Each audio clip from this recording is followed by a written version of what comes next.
Nesta semana foram divulgados dados de inflação em alguns lugares, incluindo o Brasil. E o Brasil deu um cacete bonito. Neste vídeo eu vou te mostrar como isso aconteceu, mas antes de te mostrar aí esses dados, se você ainda não é inscrito, se inscreve aqui no canal e também já deixa o seu like. Bom, vamos lá. Aqui no Brasil foram divulgados os dados do IPCA de julho, e esses dados mostraram a maior deflação da história do real. Na verdade, a maior deflação desde 1980. Em julho, o Brasil teve uma deflação de 0,68%.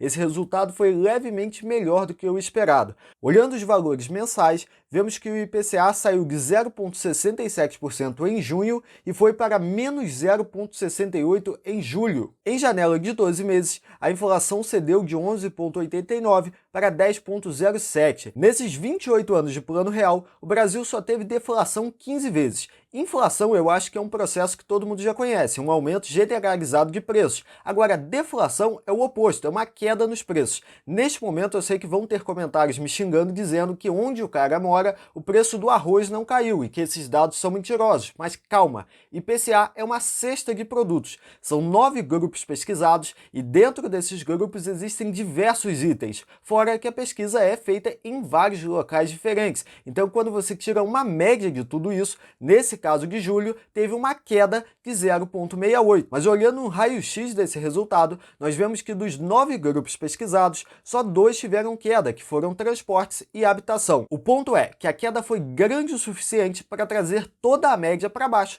causando essa deflação. Quem mais puxou esse IPCA de julho para baixo foi a queda no preço da gasolina. Isso aconteceu por conta da redução no ICMS. Essa deflação é algo positivo, mas é importante ter em mente aí que isso não dita uma regra, não se tornou uma tendência. Agora em agosto pode ser que nós tenhamos mais uma deflação em uma escala menor, mas deve ter, e em setembro pode ser que a inflação retorne. Olhando para a expectativa de inflação, o Boletim Focus mostra um IPCA de 7,11 em 2022. Essa projeção vem caindo nas últimas semanas e ainda está acima do teto da meta. A meta deste ano é de 3,5%, mas pode variar aí entre 2 e 5%, e o próprio Banco Central já assumiu que não deve cumprir essa meta, que a inflação deve encerrar acima disso aí. Existe até um risco de não cumprir a meta do ano que vem. Nas últimas semanas aconteceram algumas coisas que devem ajudar a aliviar nessa inflação aí, como por exemplo a queda no preço do petróleo. No momento que eu estou gravando este vídeo, o petróleo está cotado abaixo dos $100. O dólar também veio caindo e a Petrobras reduziu ontem mais uma vez o preço do diesel. É a segunda vez em uma semana. Recentemente ela também cortou o preço da gasolina. Pode ser até que tenhamos mais cortes aí ao longo dos próximos meses nesses preços,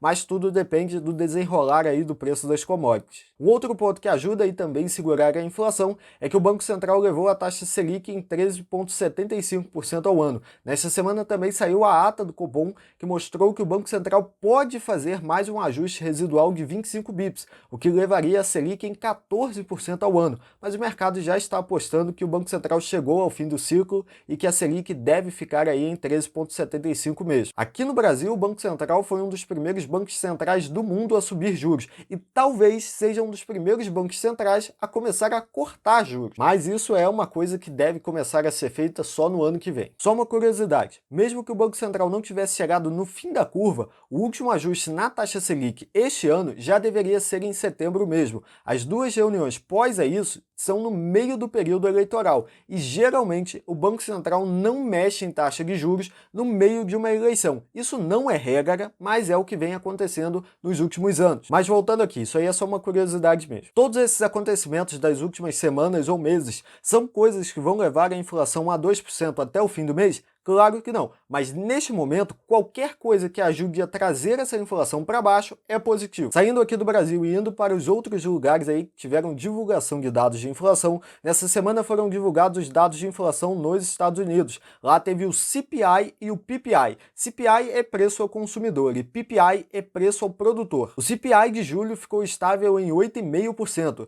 O esperado era uma alta de 0,2%, levando a 8,7%. O núcleo veio abaixo do esperado e o resultado resultado do CPI também foi puxado pela queda no preço da gasolina. Já o PPI mostrou uma redução de 0,5%, bem melhor do que o esperado, que era uma alta de 0,2%. Essa é a maior queda desde 2020 e o núcleo do PPI também subiu menos do que o esperado. O terceiro e último país que eu selecionei aqui que divulgou seus dados de inflação aí de julho foi a Argentina. Na Argentina, a inflação avançou 7,4% em julho e o país acumula 71% em 12 meses. A Argentina também subiu aí a taxa de juros para 69,5%. Bom, e esse foi o vídeo de hoje. Tentei fazer aqui um breve resumo com os dados de inflação que foram divulgados aí essa semana. Caso você tenha ficado com alguma dúvida ou tenha alguma sugestão, deixe aqui nos comentários. Um abraço e até a próxima!